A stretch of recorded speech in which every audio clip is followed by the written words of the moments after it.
Hey, this is Sam with the first game of a 3,000 point tournament hosted by the Circle City Circuit in Indianapolis. So, wanted to bring out my Lizardmen to this tournament, but I don't have quite enough models to be able to do that. Considered my Tomb Kings, but the Indianapolis metagame is so cannon heavy it just would not have been fun. So instead I brought out my Bretonnians, and I was excited to do so because I really wanted to perform an experiment at this small tournament, which was to test out my version of an all-mounted Bretonnian army list. And the interesting part about this army list is that I'm maxed out on hero level characters. And hopefully as I describe my list, I'll be able to demonstrate why I think this is not such a terrible idea for Bretonnians compared to other armies. So talking through the list itself, in the back I've got two trebuchets, obviously very solid, cheap, good for monsters and hordes. You got to take two in a Bretonnian tournament list, in my opinion. I also got three Pegasus Knights, very flexible unit, good for war machine hunting, chaff clearing, support charging. Another mainstay in my list a lot of times. The leftmost knight unit is a unit of 9 ground knights with full command banner of swiftness. And I tend to put these guys alone on the flank, and I do that for two reasons. One, they're immune to psychology, so simple magic missiles and things like that won't make them panic off the board. And two, people tend to overestimate their power, as if they were blood knights or something like that. And you can sometimes get an opponent to drop a steam tank or a hell-pit abomination out in the flank to deal with them, and then you just use your banner of swiftness to reposition the unit where you really wanted them. And of course the banner also supports them getting a charge where they can put a good number of high strength attacks out. So the next knight unit over is one that I bring consistently, which is 10 Knights of the Realm with full command and a war banner. And up front I've got a paladin with a questing vow, Gromwell Great Helm, a great weapon, and a BSB with Sword of Might, Dawnstone, Charmed Shield. So the concept behind this unit is fairly simple. One, you have a high amount of static combat res to begin with your BSB and your war banner. Two, you have great combat res denial across your small frontage, with two characters that have high weapon skill, toughness 4, and 2 up roll of armor saves, on top of the blessing of course. And three, those characters can put out a decent number of high strength attacks after the charge, which tends to be a Bretonnian weakness. So you end up with a unit that's devastating on the charge, but can actually grind and win combats after the charge as well. And I've just had a lot of success with this unit, and love to take it in most of my lists. So the unit in the center is a unit of 13 Knights Errant with full command, Banner of Eternal Flame. That houses my level 4 that takes the Crown of Command. So this is really an Anvil support unit. Of course, I'd rather blow up Knights Errant than expensive Knights of the Realm. Banner of Eternal Flame is there just because, if I put it on an expensive Killy unit, then, a lot of my combat power could get locked up by a stubborn character with Dragonbane Gem. So I prefer Banner of Eternal Flame on a support unit like this, such that if they're tying me up, well, they're only tying up a support unit, and I'll be stubborn for a while. And my rightmost knight unit there is 10 Knights of the Realm, full command, Standard of Discipline. Houses my general with Virtue of Heroism, Sword of +2 attacks, Potion of Foolhardiness, Luckstone, and the Dragon Helm. I really like all the little tools that this build has, and I really like its synergy with Beast Magic because the strength really adds on to those extra 2 attacks that he has. Also complementing my general, I've got a paladin with the Ogre Blade, Enchanted Shield. So we have a unit here that puts out Leadership 10 bubble. Heroic Killing Blow is great for enemy characters and monsters. And similar to the concept of the BSB's unit, you have 2 Killy characters across a small frontage that have 1-up armor saves to deny combat res. So talking about my casters, I've got a level 4 Beast with Crown of Command and a Dispel Scroll. So again, she's there to make that unit stubborn, turn it into an Anvil. And I always like Beast Magic because it supports a Bretonnian weakness of doing damage after the charge. And it's especially nice to get off of Weissens on one of the double character units to make him toughness 5 and even higher strength. Of course, Savage Beats of Horos is quite excellent as well. And I'm also taking a level 1 mounted damsel of beasts. Probably will tend to run that character solo to put Weissens out where it's needed. And the real power of an all-mounted Bretonnian list is that you're not taking a big block of men-at-arms, so you have a free arcane slot that you can use for the Silver Mirror. So basically you have 2 Dispel Scrolls, which really supports the aggression of the list to be able to get an opponent's face, defend against their magic early, until you can get in and assassinate the opponent's level 4. So really like that option. And then talking through my chaff, so I've got 2 units of mounted yeomen. They're there for the vanguards, for aggressive plays. And I've also got 3 solo paladins. And I really like using these solo paladins, running them outside of units. So they're only 5 points more than mounted yeomen. And what you get, I think, is a bargain. You get a piece of chaff that has a lookout sir, comes with a 2-up armor save, toughness 4, 2 wounds, has a ward save, can put out strength 6 attacks in the charge, and has the flexibility of a single model movement. So I think they're quite good, and this is one of the main things I want to experiment with this list, because I just never see anybody try this out, and I think it's quite powerful. So overall, I've got a list that's very fast. I have lances that are extraordinarily killy, and I have a lot of chaff to allow me to pick my fights and really do what I want in the movement phase. So in order to pull this list off, I actually had to throw together a few more character models like the day before the tournament, using available bits and speed painting the hell out of these guys, but they turned out alright. So the one up front is my level 1 damsel, pretty much a high elf mage on a Brett horse with a Bretonnian head. And the guys in the back are paladins. So basically mounted on Pegasus without wings and made from marauder bodies. So pretty much look like naked paladins riding into battle. But actually in this tournament, each army got an additional character that was called an emissary. And you got different victory points for doing different things with your emissary or killing your opponents. A bunch of other stuff I don't really remember. And they could cast various bound spells, but I won't mention it in the game because I just forgot about it. I was pretty unprepared for this tournament, kind of rushed to it. But in this game, the guy on the right with the axe serves as my emissary, and I just kind of stick him in my level 4's bus. So my game 1 opponent was an Ogre Kingdom player. And going right to deployment, on the far right, he had 2 saber tusks. He had a unit of bulls that I think had a bruiser, then an iron blaster behind that unit.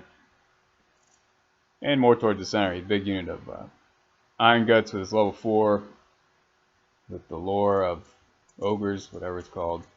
He had a fire belly, big unit of man-eaters next to them. A unit of iron guts again with his bruiser BSB and another fire belly, I believe. I really don't remember all of his characters because I don't have his list. And there's another saber tusk hiding somewhere else. And on my right side, I dropped my Grail Knights, a solo paladin, my level 1 trebuchet, general's unit with some mounted yeomen in front of them. Towards the center, I've got my big 15 bust with my level 4 and emissary, another solo paladin, my BSB's unit, another paladin next to them, and out in the far left I've got trebuchet, more peg knights, and mounted yeomen. So here's an overview shot of the board. So another aspect of this tournament was that each player places an objective marker, and if you capture it with a unit that has fortitude at the end of the game, you get 100 victory points. So my opponent's objective was a cauldron out towards the middle of the board, and mine is just in front of that tree tower looking thing at the bottom of the board. So these are my vanguard moves on the right and on the left. So on Ogre's turn 1, he just moves up a bit and shoots one of my lances with his iron blaster and kills 2 knights. But going right to Bretonnia turn 1, so these are my movements out on the left. jump my mounted yeoman forward in front of his Iron Guts. So the hope there is that he'll take the bait with his Iron Guts, charge him, in which case I'll hold to set up a triple charge with my BSB's unit, Paladin, and Peg Knights. Worst case scenario, he'll charge me with his Saber Tusk, in which case hopefully I'll be able to hold with my BSB nearby and just kind of clog him up over there. So here's a view towards the center. So move my knights forward a bit, jump my mounted yeoman in front of 2 additional units on the right side. So if his Iron Guts charge me, I will flee because the angle will take me away from my lances, and his redirect test will be pretty long. So hope there is I'll get a double charge on his Iron Guts. If his bulls charge me, I'll have to hold because if I flee there, my yeoman will end up right in front of one of my lances. So view towards the right. So charge one of the Saber Tusks with my Grail Knights, and position one of my Paladins for Saber Tusk duty in case he sneaks around me to defend my Trebuchet. So I actually was planning to do an end around with my Grail Knights with the Banner of Swiftness. Hopefully I'd be able to use that speed to go all the way around the house and set up a future rear charge. It's definitely a risky move. It wastes a lot of time, but I want to give it a shot. This whole tournament is really about experimentation for me anyways. So another view towards the center. My shooting phase, I land a Trebuchet shot on his bulls and kill 2. And in my magic phase, I shoot a buffed up Amber Spear at his Iron Blaster and take off 4 wounds, which was very nice. So just a view of my Grail Knights killing the Saber Tusk. And going to Ogres turn 2. So he actually had 2 Gorgers in his list, and one of these popped up by my rightmost Trebuchet, and his second one popped up by my leftmost Trebuchet. So very nice rolling there for the Ogres, and my Trebuchet defense is gone at this point. So also charges his Saber Tusk into my mounted yeoman. And on the right side, so in his magic phase, he shot a fireball at my other unit of mounted yeoman. I was within my general's leadership 10, but I failed it, of course, and end up right in front of my general's unit, which is quite unfortunate. So on the left side, however, my mounted yeoman hold up against the Saber Tusk and actually rolled double ones to stick. So it's kind of nice, able to clog up the left side a little bit more. So going to Bretonnia turn 2, my mounted yeomen do rally, but because they didn't flee as a charge reaction, I can't actually use my fast cab move. So I'm still stuck there in front of my general's unit, which is really unfortunate. And a view towards the right side. So I'm just march blocking this Saber Tusk, which is really kind of pointless because my Trebuchet is going to die anyways from the Gorger. So left side of the board, so in my magic phase, I get off Amber Spear once again and finish off the Iron Blaster. And that really leaves my Peg Knights with no target. So I can't really take them into any of these big blocks, and I'm kind of at a loss for what to do with them at this point. I also bring one of my Paladins forward to get in the way of his Man-Eaters. And it's a big fail, because I actually failed to do so.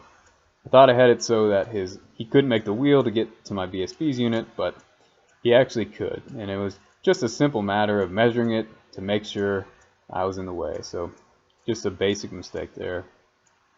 And on the right side, my Grail Knights are flying across the board with Banner of Swiftness, and hoping this end around will actually be worth it in the end. So here's an overview of the board. And this is just showing that my Trebuchet on the right side blew itself up anyways, so all my Trebuchet defense is really even more pointless. And this leaves the Gorger open to charge the rear of my general's unit, which on Ogres turn 3, he did do. And in terms of the rest of the charges, his Iron Guts charged my level 4's unit, failed to charge, but his Bulls made it in. And on the left side, his Man-Eaters charged my BSB's unit, but luckily they failed to charge. So my mistake with the Paladin not getting in their way didn't work to his advantage. But his Iron Guts charged my Mounted Yeoman because they had to clear him out of the way to attempt to charge on my BSB's unit. And I went ahead and fled that because he needed a high roll, like an 11, to get into my BSB's unit, but he redirected, and sure enough, he made it in. And that's going to be a big problem for my BSB's unit. And in hindsight, I should have just sacrificed the yeoman and not taken the risk. So just an overview of the board at this point. So I don't have a picture of the combats, but I lost a couple knights. And my general heroic killing blow, the Gorger, that charged the rear. So that was quite nice. Over on the right side, the Saber Tusk did fail its march test. It just moves around the paladin in this completely meaningless combat. So my opponent also moved his Fire Belly closer to my general's unit. Again, just trying to tie him up in case his Gorger fails, which his Gorger did fail, because I heroic killing blowed his ass. So going to Bretonnia turn 3, now you can see the casualties that I took. Lost a couple knights in each of the units. And in my opponent's magic phase, he had Stubborn on his unit of bulls there in front of my level 4's unit. So the gut magic spell just to tie him up. And this is showing Bretonnia in turn 3, so I flank charged his Iron Guts with one of my solo paladins. So another nice use of these paladins. They can do a decent bit of support damage, add that flank combat res, and they don't give up the combat res that most chaff does, so that's quite nice. So also redirect his Man-Eaters with my Mounted Yeoman, and get in the way of his Iron Guts with my other unit of Mounted Yeoman. And you can see I've pulled my Grail Knights all the way around the house, and now my General's unit and Grail Knights are available for a double charge should he choose to charge my Mounted Yeoman. So another look at the right side. Finally realized my Paladin is useless down by the Saber Tusk, and move him up close to the action. So just another picture of my Grail Knights doing the end around the house. And in my magic phase, I got Savage Beast of Horos off on my BSB. So that puts him up to 6 strength 8 attacks, which is quite helpful, but in doing so, my level 4 miscast and blew up a bunch of Knights Errant, unfortunately. So taking a look at Ogres turn 4. So he makes a long bomb with his Saber Tusk into the rear of my Paladin. Wasn't going to let him get away that easily. Charges his Fire Belly into the flank of my General's unit, just desperately trying to hold him up. And his Iron Guts charge my Mounted Yeoman to clear them out. And an overview of the board in the middle. His Man-Eaters charge my other unit of Mounted Yeoman to clear them out as well. So went ahead and held because I didn't want him flank charging my Paladin that was in with the Iron Guts. So in the combat, unfortunately, my BSB with Savage Beast of Horos just completely whiffed and just could not make use of it. I think eventually I killed the Fire Belly in that unit, but that's about all that I do. After combat with his Iron Guts and my Mounted Yeoman, he beats my Mounted Yeoman, overruns, rolling like an 11, and stops an inch away from my General's unit. So that's very fortunate for me because, for one, I've heroic killing blowed his Fire Belly that charged the flank of my General's unit. And two, I have a nice juicy double charge with my General's unit in the front and the Grail Knights coming into the rear. So this is a view of the end of the game because we ran out of time, but Brett turn 4 was the last turn we fought, so I made that double charge, killed his Iron Gut unit with his General, running him down. So nice points pick up there. Unfortunately, with the Iron Gut combat on the left, my BSB's unit got killed, one of the Paladins died, but very fortunately my BSB actually held.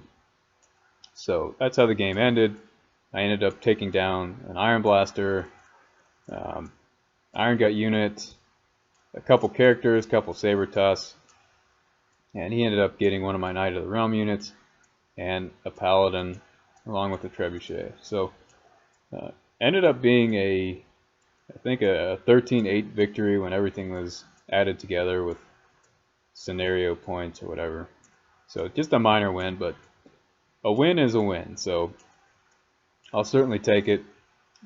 I definitely could have played the game a little smarter, a little better, but yeah, it's a first test of the new list and some of the new concepts of this pretty strange all-mounted Bretonnian army. So hope you enjoyed it.